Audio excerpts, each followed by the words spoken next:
नमस्कार दोस्तों। Game changing decision भारतीय गवर्नमेंट का, जो हमारा एमका का प्रोजेक्ट जिसको 10 साल लगने थे डेवलप करने के लिए, मोदी जी ने पहले बोला था, मैंने पहले भी वीडियो बनाया था कि मुझे 2 साल में ये काम चाहिए जो कि 10 साल में होगा। अब इसके अंदर प्राइवेट सेक्टर की एंट्री शुरू हो गई है। एमका प्रोजेक्ट में प्राइवेट सेक्टर है और सबसे पहले उसमें नाम दिया गया अदानी का। अदानी ने बोल दिया कि वो 5th जनरेशन जो एमका का प्रोजेक्ट है उसका जो प्रोटोटाइप बनाना है वो उसके अंदर एंटर कर रहा है। यानी कि वेस्ट की जो दादागिरी थी, आप इससे प्लेन लेंगे उससे नहीं लेंगे, वो गेम चेंज हो गया। अब हो क्या रहा है, ये गेम चेंजिंग है क्यों? यानी कि भारत एक न्यू एरा के अंदर एंटर कर रहा है डिफेंस के अंदर। वो टेक्नोलॉजीज जो भारतीय गवर्नमेंट प्राइवेट सेक्टर को देती ही नहीं थी, उसमें प्राइवेट कैपिटल, प्राइवेट कंपनीज वो अब साइड पर होकर काम नहीं करेंगी या देखेंगी कि गवर्नमेंट कैसे काम कर रही है, वो खुद एंटर कर रहे हैं। लैंडमार्क डिसीजन है कि अदानी ज्वाइन कर रहा है इस रेस के अंदर। जो हमारा स्टेल्थ का फाइटर प्लेन है उसके अंदर अदानी विल कम। अब जो एरोस्पेस की जो स्पेस है इसको रीशेप किया जा रहा है भारत की तरफ से। और एक गेम चेंजिंग क्यों है वो सुनिए। अकेला अदानी है तो ये मेरा आंसर है नॉट एट ऑल। 7 और प्लेयर हैं, उनके नाम भी देता हूं। यानी कि आपने प्राइवेट सेक्टर को पहले बुलाया, अब उसका कंपटीशन भी करवाना शुरू कर दिया आपस में, ताकि जल्दी से ये काम करेंगे। रीजन है मोदी जी का डिसीजन कि मुझे एरोस्पेस की पूरी इंडस्ट्री को रीशेप करना है। अब होगा क्या, हो क्या रहा है और ये मैटर क्यों करता है, इसके ऊपर डिटेल में बात करते हैं। बिकॉज इसको देखने के बाद दुनिया की जितने भी ये फाइटर जेट के मैन्युफैक्चरर्स हैं वो लाइन लगाकर आपके साथ पार्टनरशिप करने की वो प्लानिंग करेंगे, क्योंकि प्राइवेट सेक्टर के साथ प्लानिंग करना थोड़ा आसान होता है बजाय कि गवर्नमेंट के साथ। अब अदानी डिफेंस अकेले आ रहा है तो आंसर है वो भी नहीं। उन्होंने टीम अप किया एक कंपनी के साथ, MTAR टेक्नोलॉजी के साथ। हो क्या रहा है, उन्होंने बोल दिया कि भाई जो हमारी जो खासियत है अदानी की और MTAR की, दोनों की डिफरेंट है। अगर आपको एमका प्रोजेक्ट के अंदर आना है तो उसके लिए पैसा चाहिए। अदानी ने बोला पैसा मेरे पास कोई कमी नहीं है, कितना चाहिए? उस प्रोजेक्ट को, प्रोटोटाइप को बनाने के लिए 15,000 करोड़ रुपए की इन्वेस्टमेंट चाहिए। अदानी ने बोल दिया पैसे मैं देता हूँ, आपको एरोस्ट्रक्चर बनाना है I will do that, composites बनाने हैं, एवियनिक्स बनाने हैं, वो काम मैं करूँगा। MTAR का काम ये है कि उसकी इंजीनियरिंग है, हाई टेम्परेचर अलॉयज हैं, कुछ भी कॉम्प्लेक्स स्ट्रक्चर्स हैं, कंपोनेंट्स हैं, वो सारे जो टेक्निकल चीज़ें हैं वो MTAR करेगी, पैसा अदानी लगाएगा। यानी कि दोनों कॉम्प्लीमेंट करेंगे एक दूसरे को, स्केल भी होगा और स्पेशलिटी, दोनों काम इकट्ठा होगा। अब अदानी, मैं पहले बोला अकेला नहीं है इस रेस के अंदर, उसके अंदर 7 और प्लेयर थे। वो प्लेयर कौन है? एक तो HAL, आपको मालूम है हिंदुस्तान एरोनॉटिकल इंजीनियर है, वो लगा है इसके अंदर, वो सारे काम ऑलरेडी कर रहा है and they are also making एमका। कल्याणी है, भारत फोर्ज है, ये दोनों मिलकर काम कर रहे हैं। टाटा, L&T ये हैं। अब अदानी की एंट्री आ रही है, लेकिन गवर्नमेंट ने 2 नाम डिस्क्लोज नहीं करे हैं। उन्होंने बोल दिया अननेम्ड प्लेयर्स हैं जो इस लाइन के अंदर हैं। ये हो सकता है कि कोई अमेरिकन जो डीप स्टेट है, यही GE414 इंजन, उसका कॉन्ट्रैक्ट किसी भारतीय कंपनी ने मिलकर उनके साथ ये काम करने की प्लानिंग किया हो। आई डू नॉट नो, क्योंकि गवर्नमेंट ने ये 2 नाम डिस्क्लोज नहीं किए हैं। अब आप बोलेंगे कि अगर ये सारे काम प्राइवेट सेक्टर कर देगा तो DRDO क्या करेगा? DRDO सिर्फ बैठकर मूंगफली निकालेगा और इवैल्यूएट करेगा कि कौन सी ये 7 प्लेयर में से कौन सी कंपनी ऐसी है जिसके पास टेक्निकल कॉम्पिटेंस है, पैसे की स्ट्रेंथ है और एबिलिटी है इस प्रोटोटाइप को जल्दी से बनाने की। और उसके बाद जो DRDO के पास अभी तक जो टेक्नोलॉजी है, वो टेक्नोलॉजी कौन लेकर किसी और को नहीं बेचेगा, भारत के लिए यूज करेगा। यानी कि एक प्लेइंग फील्ड बनाया गया है कंपटीशन का प्राइवेट सेक्टर के साथ। अब private sector is not going to compete with government sector. Government को आहिस्ता आहिस्ता ये पीछे करते रहेंगे। गवर्नमेंट वाले सिर्फ वहां पर टेक्नोलॉजी बनाएंगे, अपना आइडियाज निकालेंगे और प्राइवेट सेक्टर को देंगे। अब ये पैराडाइम शिफ्ट है क्यों? क्योंकि आपको मालूम है जब प्राइवेट सेक्टर किसी कोर इंडस्ट्री में जैसे एरोस्पेस के अंदर जब वो एंटर करेंगे तो होगा क्या? होगा ये कि वो PSU, ये पब्लिक सेक्टर ये अंडरटेकिंग्स हैं, ये जो इतना स्लो लेवल पे काम करती हैं। भाई हमारा जो ये था फाइटर जेट है, 40 साल लग गए अब तक, यहाँ तक तेजस के लिए 40 साल के बाद अब यहाँ पहुँचे हैं, अभी भी इंजन बना नहीं है। लेकिन जब प्राइवेट सेक्टर आएगा वो प्लेन भी बना देंगे, क्योंकि उनको दिखता है प्रॉफिट, दुनिया भर में वो प्लेन बेच सकते हैं। वो इसलिए वो प्रोटोटाइप भी बनाएंगे, इंजन भी बना देंगे। और अब तो इंजन के लिए आपके पास सैफरॉन है, आपके पास रोल्स रॉयस है, इवन की रशिया ने बोल दिया इंजन चाहिए हमसे ले लीजिए।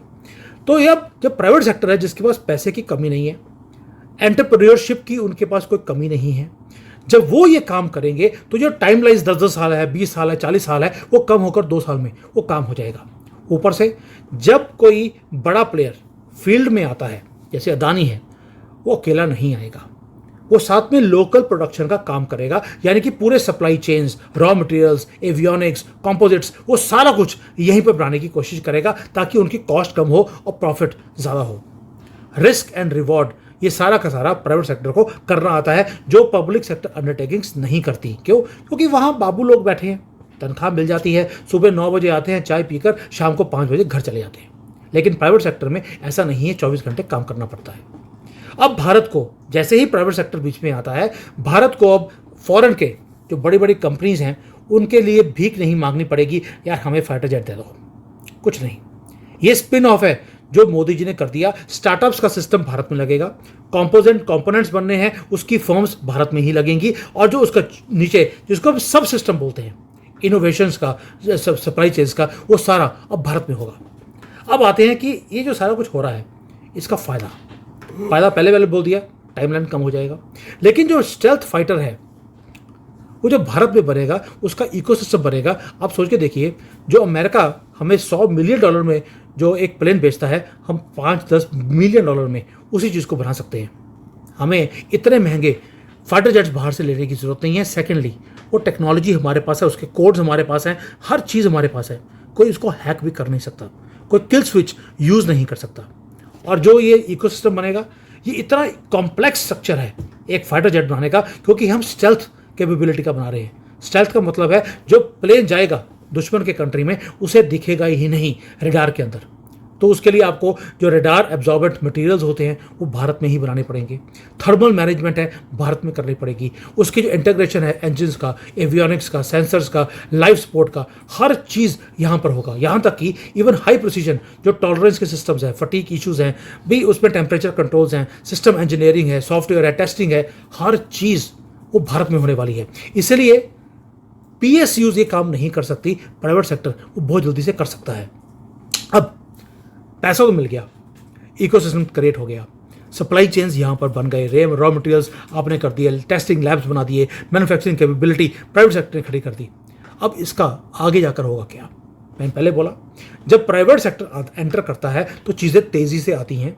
जब चीज़ें तेज़ होती हैं तो जो फॉरेन की कंपनीज हैं वो आपके पास आकर यहाँ पर जॉइंट वेंचर्स की बात करेंगे, टेक्निकल नो हाउ की, आपको ट्रांसफ़र की बात करेंगे। यानी कि आपके पास एक बार्गेनिंग लीवरेज आ जाएगा फ्यूचर एक्विजिशंस के लिए फॉरेन प्लेयर्स के साथ। क्योंकि जब इंडिया का डिफेंस इंडस्ट्रियल बेस जब बड़ा होगा, आप सेल्फ रिलायंट बनने की कोशिश करेंगे, ये झक मार कर आएंगे आपके पास। अभी आप भीख मांगते हैं, क्यों? उनको मालूम है कि जो $100 मिलियन का एक फाइटर जेट है, जब आप 10 में बनाएंगे, 10 मिलियन में, तो एशिया, अफ्रीका, लैटिन अमेरिका, ये वो कंट्रीज़ हैं जो बड़े महंगे प्लेन अफोर्ड नहीं कर सकते। अभी ब्राज़ील के साथ हमने बोल दिया कि हमें कमर्शियल प्लेन आपके पास है वो हमें दे दीजिए, हम आपको अपना तेजस देते हैं जो कि सस्ता है, बेटर है। बस इंजन की प्रॉब्लम है जो हमें आहिस्ता आहिस्ता अमेरिका से अब आने शुरू हुए हैं। और जो एक ग्लोबल पार्टनरशिप्स आएंगी आपके पास, आप समझ सकते हैं कि होगा क्या। तो you can capture the whole world because your technology will be better and you will be much cheaper than anybody else. ये सिग्नल है एक बहुत बड़े शिफ्ट का। यहाँ पे भारत बोल रहा है हम खुद भी अपना टॉप एंड का कॉम्बैक्ट एयरक्राफ्ट हम बना सकते हैं, जहाँ पर अब PSUs अलग से काम करेंगी, प्राइवेट सेक्टर अलग से काम करेगा, और दोनों की सिनर्जी को मोदी जी ने बहुत अच्छी तरह से बना दिया। अब आप बोलेंगे प्राइवेट सेक्टर बिना रिस्क के काम नहीं करता। अब आपको मालूम है कि रिस्क लेके काम नहीं करता, स्पेशली भारत का जो प्राइवेट सेक्टर है। इसलिए किसको बुलाया? रिलायंस को नहीं बुलाया। इसमें आपने देखा होगा 7 लेयर्स में रिलायंस का नाम नहीं है, क्योंकि वो बिना रिस्क लेके काम करता नहीं है। अदानी है, L&T है, टाटा है, HEL है, भारत फोर्ज है, ये वो कंपनीज है जो भारत के लिए रिस्क लेने को तैयार है। उनके लिए मैटर नहीं करता कि कैश फ्लो कैसा है, रिलायंस एक ऐसी कंपनी है जो पैसे लिए बिना काम नहीं करती। आपको याद होगा जब वो इन्होंने अपना मोबाइल निकाला था, पापा का सपना, सबके घर में मोबाइल अपना और सबके पैसा भी अपनी जेब में, वो वाला जो आपने नारा सुना होगा। रिलायंस का ये शुरू से रहा है, जबकि अदानी, टाटा उस कैटेगरी में बिलोंग नहीं करते। इसीलिए ये जो सिस्टम है उनके साथ किया है, क्योंकि वो रिस्क लेने को तैयार हैं भारत के लिए। और ये अब जो कॉन्ट्रैक्ट्स अब अवार्ड होंगे, इसके ऊपर मेरी नज़र रहेगी कि कॉन्ट्रैक्ट किसको अवार्ड हुआ, प्रोटोटाइप का टाइमलाइंस वो हमारे प्राइवेट सेक्टर ने कौन से दिए हैं, पार्ट्स की सोर्सिंग कौन कौन सी कंपनीज हैं भारत में लगने वाली हैं। तो एविएशन के अंदर अब आग लगने वाली है एज फार एज भारत की स्पीड इज कंसर्न। अदानी ने जो टाइप किया है कि भाई मैं इस एरोस्पेस स्पेस की मार्केट में एंटर करना चाहता हूं, एंड उन्होंने अपनी फाइल कर दिया है डॉक्यूमेंट को। मैंने प्रूफ आपको पहले दिखाया कि ये एक नया चैप्टर खुलने वाला है भारत की मार्केट के अंदर, छोटा चैप्टर नहीं है। और ये जो शिफ्ट है कि प्योरली गवर्नमेंट के कंट्रोल से निकलकर एक मिक्स्ड मॉडल की तरफ जो भारत चलता जा रहा है, वो भी कहां पर, एक फाइटर जेट के प्लेन के लिए, वो भी 5th जनरेशन। यानी कि अब इसके बाद कमर्शियल प्लेन्स भी भारत में बनने वाले हैं। और अगर भारत ने इस चीज़ को अगले 2 साल में कंप्लीट कर लिया, ये गेम चेंजर नहीं, ये गेम रीरिटन हो जाएगी पूरे दुनिया के लिए। और जो ग्लोबल एरोस्पेस की जो जियोपॉलिटिक्स है, उसकी स्टोरी चेंज होने वाली है। दोस्तों, आपको लगता है कि अगले 2 साल में अगर अदानी एंटर किया है या टाटा एंटर किया है, we can take out our prototype of AMCA 5th generation fighter plane? क्योंकि जो हमारा PSUs हैं, उन्होंने बोला था 10 साल लग जाएंगे, मोदी जी ने बोला 2 साल में। आपको लगता है 2 साल में ये काम अदानी या कोई और कर सकता है? Please give your comments.